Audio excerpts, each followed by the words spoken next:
So I like how people keep saying and kept saying that Mercury Stardust took accountability when she never did. And now she's saying this.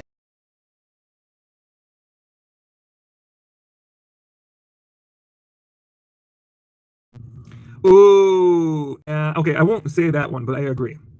I guess I will say it, but you're right. Taking accountability to the people you actually harmed. This is the big part: is that you don't owe accountability to anyone else until the people you directly harmed. Right? The podcast I was on was listened by 8 people from 2011 to 2024, until people who are transphobic looked it up and then shared it, made up other lies, and then that blew up. So I would argue that impact is bad, but is awful. But the impact is also partially caused by people who were trying to be transphobic. You know what I mean? And I think that's a part of it that pisses me off. It's like, you know what I mean? Like, oh man, they got me. And I fucked up, and I shouldn't have fucked up. And they saw one opening and they fucking took it. You know what I mean? That's how it feels weird. It feels hard to understand it and dissect it sometimes. Does that make sense? I don't know. Which again, I'm like, she's never addressed the multiple victims who have come out against her that she has abused. She hasn't talked about any of the SA or SH exploiting people, not paying them, taking money, like so much. She has.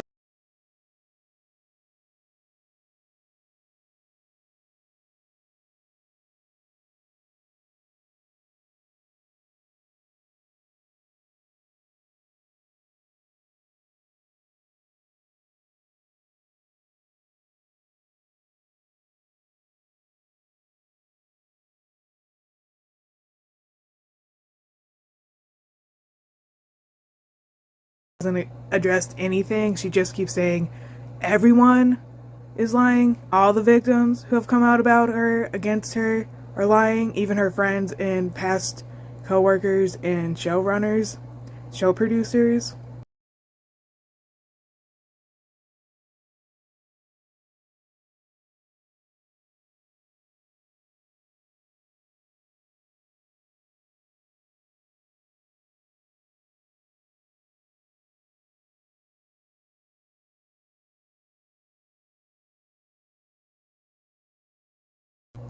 But she doesn't think any of that matters because only 8 people watched the podcast. This is the big part: is that you don't owe accountability to anyone else until the people you directly harmed. Right? The podcast I was on was listened by 8 people from 2011 to 2024, until people who are transphobic looked it up and then shared it, made up other lies, and then that blew up.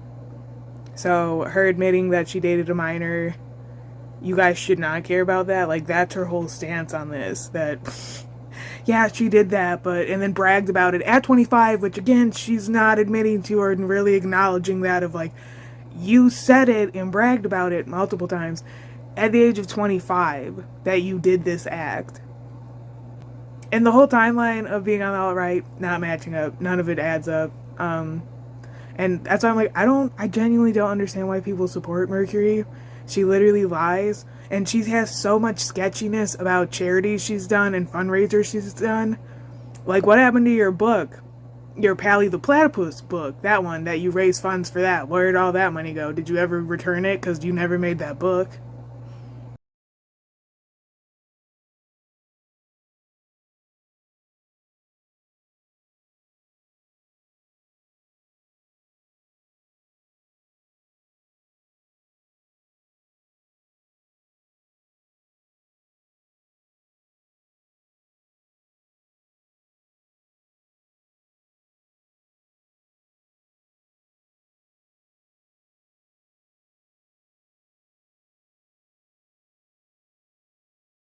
So please stop saying that Mercury Stardust took accountability when she never did, and she never has taken accountability for anything.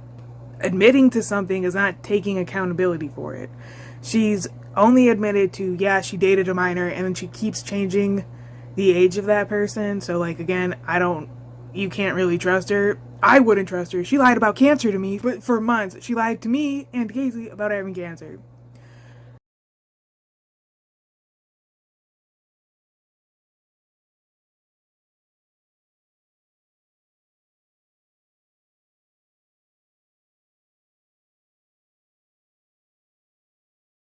like drag culture was very like tight, and you had to be associated with a family. I was associated with the House of Ray, and I did drag with my drag mom, CC Ray, and she helped me learn how to do various things. But that was like 2008, 2009, 2010 before Drag Race.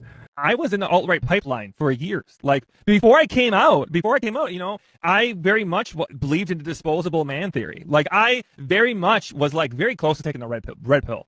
And I think that for me, a large of the reason is that internalized transphobia, that internalized misogyny. Like I hated myself, I hated women, I hated everything that was queer. Yes, I went to gay bars. Yes, I went to the nightclub. But I've met so many self-hating gay men over the years that going to a gay bar doesn't automatically make you progressive. That I had a hard time decompressing that and deconstructing that and working through that. And I can sometimes, and I think this is why I kind of call myself the troll whisperer, because I think that because I come from that background and I have that kind of patience with people, I can kind of see through the bull crap that they throw at me. Like when they say things to me, what I see is just a bunch of projection. What I see is a lot of self-loathing. And I think that it helps me have those difficult conversations and to open eyes that maybe some other people. That doesn't make sense. Because again, I'm like, why would I then be your friend, Mercury? Why would I align with you and your progressive burlesque troupe that you made in 2014? That's why I'm like, when did you jump off the pipeline? When did you verge off? Because you were on that podcast 2014, 15, and 2024. And even before all of that, you were on that. So, like, that's why I'm like, when did the timeline change? Because I met you in 2014, and you were very progressive. You made a progressive burlesque troupe that I was a part of. If you were on the alt-right pipeline, we wouldn't be friends with you. I would have left right away. So that's a weird story narrative now to try to just excuse your behavior that, well, you were a victim of the alt-right pipeline. So, like, all your actions then and what you did doesn't really matter. And because, again, in Mercury's accountability is just, it only impacted 8 people. So, like, it doesn't really matter. And I'm like, how does that make sense? You admitted to doing all these, to dating a minor. You admitted in 2016 to Casey that you abused us and have been for years backtracking on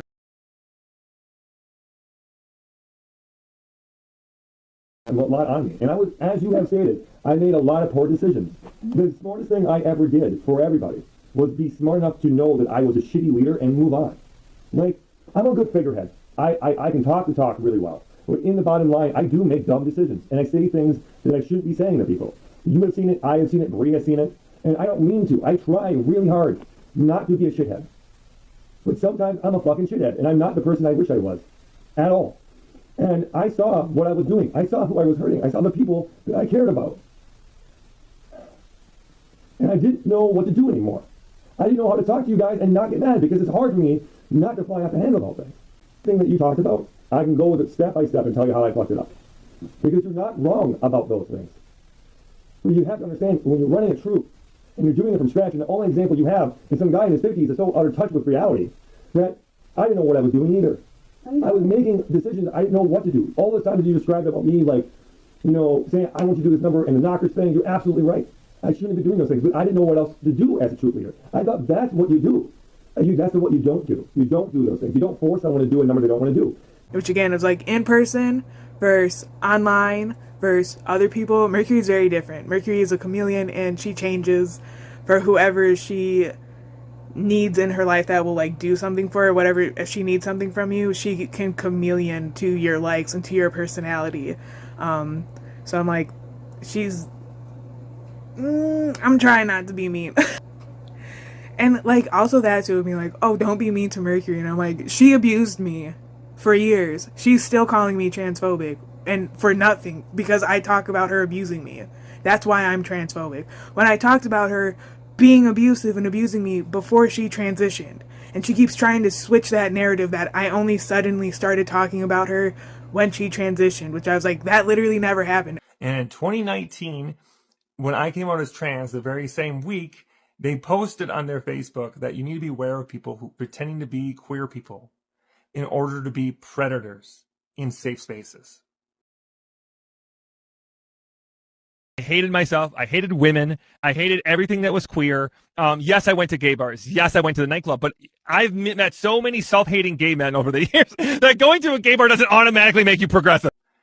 That was unforgivable, and that was the first sign that their rhetoric had shifted to transphobia and turf terms in order to attack me. I talked about it for, what would it be, 3 years before you transitioned, Mercury? So again, I'm like, weird, but everyone just wants to ignore that because she claims to be compassionate and claims to be Mr. Rogers or Miss Frizzle-like.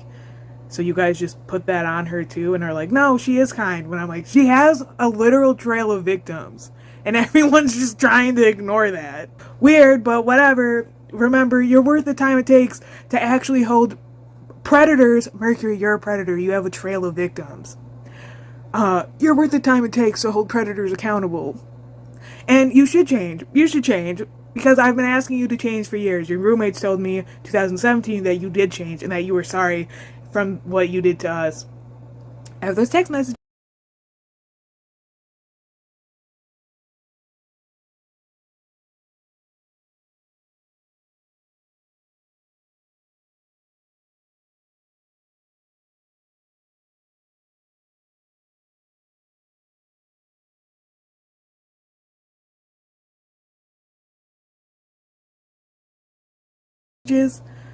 But whatever.